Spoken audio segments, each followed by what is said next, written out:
Qual é o maior adversário que a gente enfrenta hoje em dia? É uma coisa que a gente carrega no bolso, um vício silencioso que consome o nosso bem mais precioso, o tempo. Se alguém chegasse e perguntasse: quantas horas por dia uma pessoa passa online no Brasil? Qual seria o chute? A resposta, eu já adianto, é bem mais alarmante do que a gente costuma imaginar. 9 horas e 13 minutos. É isso mesmo. Essa é a média diária que os brasileiros ficam conectados. Se a gente parar para pensar, isso é um equivalente a um emprego de tempo integral e com horas extras. Mas o detalhe mais maluco ainda está por vir. Para onde será que vai uma boa parte desse tempo? Pois é, desse tempo todo, mais de 3 horas e meia por dia vão embora só com redes sociais. É um tempo que, na maioria das vezes, simplesmente some, a gente nem percebe. E essa necessidade quase que constante de estar online, de checar as coisas, tem até nome clínico. O nome é nomofobia, vem lá do inglês, no mobile phobia. E é basicamente a ansiedade, o medo mesmo, de ficar sem o celular. É uma condição real que explica muito bem aquela inquietação que bate em tanta gente quando o aparelho está longe. Mas o que acontece no nosso cérebro para causar essa dependência toda? A resposta está numa palavrinha: dopamina.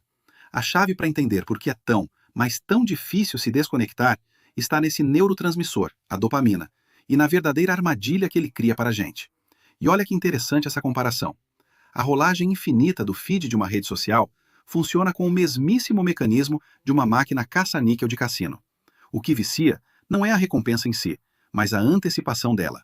É a expectativa do que vem a seguir que nos mantém ali, presos. O nosso cérebro foi programado para liberar dopamina com recompensas naturais, tipo comida, uma vitória, coisas assim. Só que a tecnologia meio que sequestra esse sistema.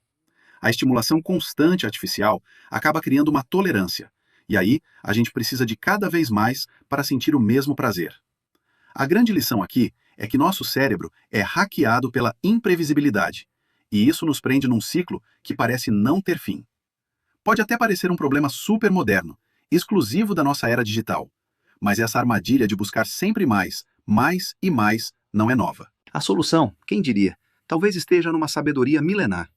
O excesso de informação e de estímulo digital que a gente vive hoje é um espelho do excesso de hedonismo e libertinagem que rolava na antiga cidade de Corinto.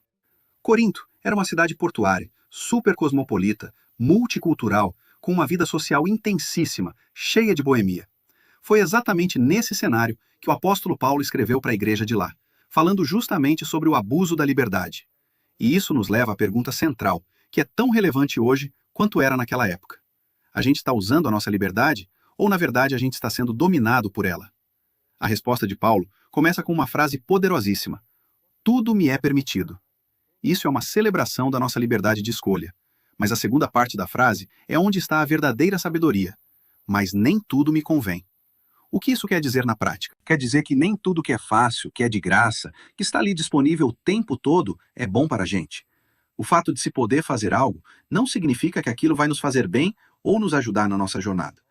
E aqui vem o teste final, a chave de tudo. Eu não me deixarei dominar por coisa alguma. Essa é a régua para a gente saber se algo convém ou não.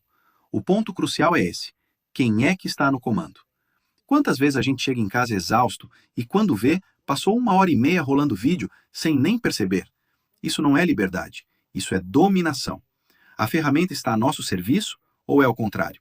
A lição milenar é que a verdadeira liberdade não é poder fazer de tudo, mas ter o poder de escolher o que nos edifica.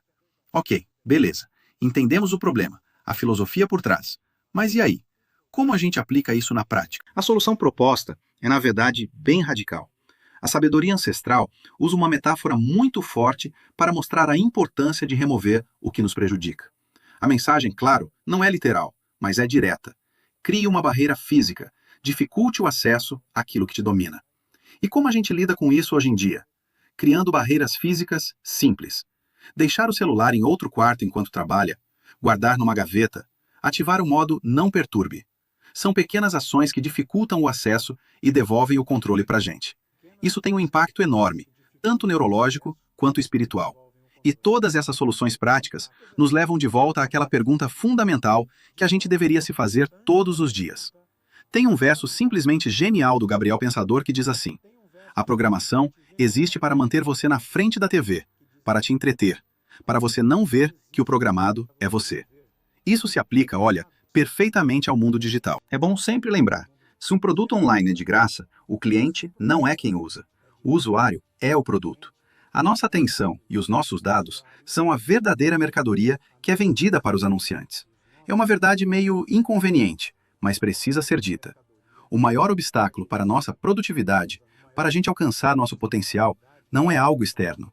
Ele dorme ali, na nossa mesa de cabeceira, e nos acompanha o dia inteiro. Nós fomos feitos para liderar, para conduzir a nossa própria vida, e não para sermos conduzidos por algoritmos e notificações. Então, a reflexão final que fica é essa.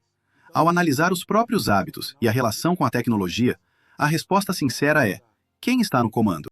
E aí? Caso você tenha dificuldades para lidar bem com qualquer uma das questões trazidas neste vídeo, a técnica de sincronização bioenergética pode te ajudar muito nisso.